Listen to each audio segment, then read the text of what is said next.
Atos dos Apóstolos, capítulo de número 28, versículo de número 3.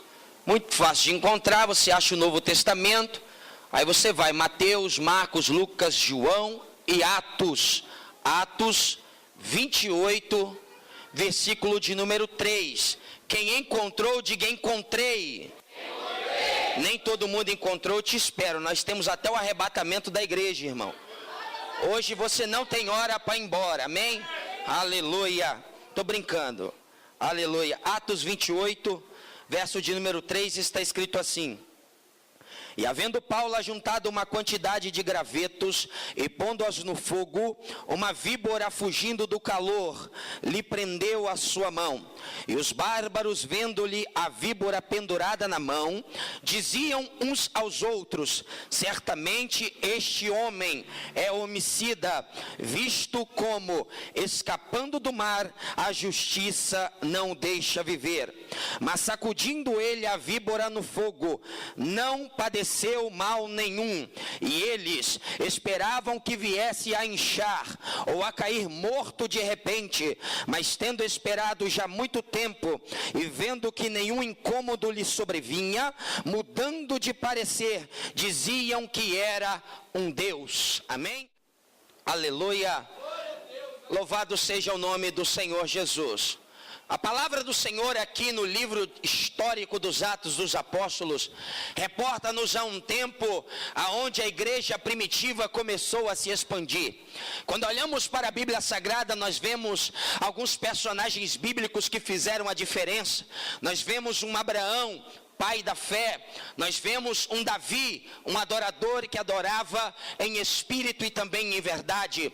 Nós vemos também Moisés, o maior ícone, o maior vulto do Antigo Testamento. Nós olhamos e também vemos um dos maiores profetas do Antigo Testamento, que era também chamado de a voz que clama no deserto, que é João o Batista. João teu nome, Batista a sua função.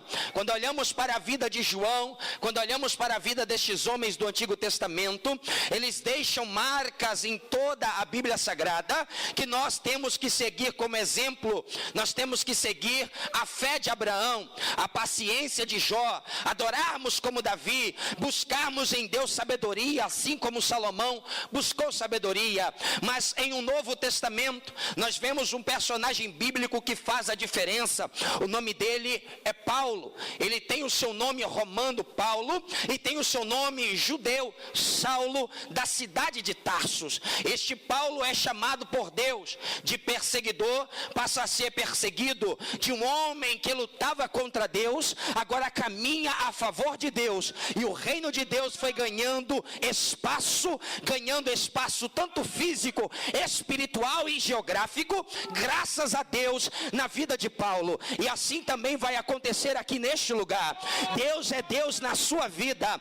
Deus vai usar você, Deus vai separar você, Deus vai usar você nesta terra para ganhar almas para a honra e glória do nome do Senhor. Mas quando olhamos a vida de Paulo no capítulo de número 28, traz aqui uma revelação ao nosso coração profunda. Mas eu quero trazer para você um contexto da vida deste homem, para adentrarmos no texto sagrado, a qual onde lemos. A Bíblia Sagrada vai dizer que este Saulo vai crescer e nascer numa cidadezinha chamada Tarso, cidade da Cilícia. Ele, sua mãe e seu pai eram zelosos ao extremo. O seu pai fariseu, e ele nasce em a casa de um fariseu, e logo quando ele nasce, o pai dele vai olhar para ele, ainda ao 8º dia de nascido, apresentá-lo no templo ou em uma sinagoga. E aí o seu pai vai projetar sonhos para a vida dele. O seu pai vai sonhar por ele. Talvez o teu pai não sonhou por você, talvez a tua mãe não sonhou por você, talvez nem o teu pastor acreditou em você, talvez ninguém acreditou em você,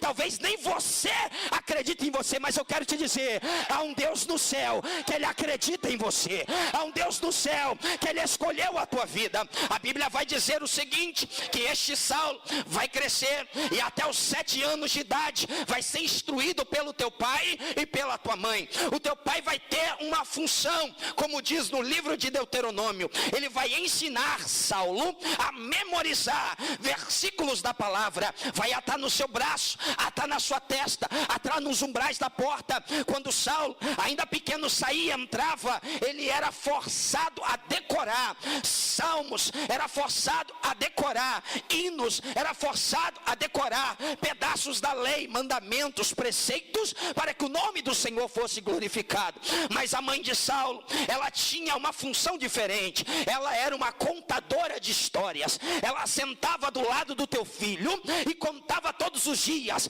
a história do Deus de Israel, um Deus que abre o mar e faz o povo passar a pé enxuto, um Deus que faz o machado de ferro flutuar, um Deus que dá força a um homem chamado Sansão, a ponto de arrancar os portões da cidade de Gaza e fincar em cima do monte, um Deus que olha para o homem dentro do ventre do peixe, que clama pedindo socorro, e ele dá ordem ao peixe para vomitar esse homem em terra. Saulo vai crescer apaixonado, ele vai crescer ouvindo as histórias do Deus de Israel, um Deus que é poderoso na batalha, um Deus que para sol e para lua, para dar vitória ao seu povo. Saulo vai crescendo, aos 7 anos é apresentado diante de um judeu na sinagoga, um mestre barbado, doutor da lei, vai começar a instruir, e ele vai aprender acerca de Deus, aquilo que o seu pai e sua mãe não puderam ensinar.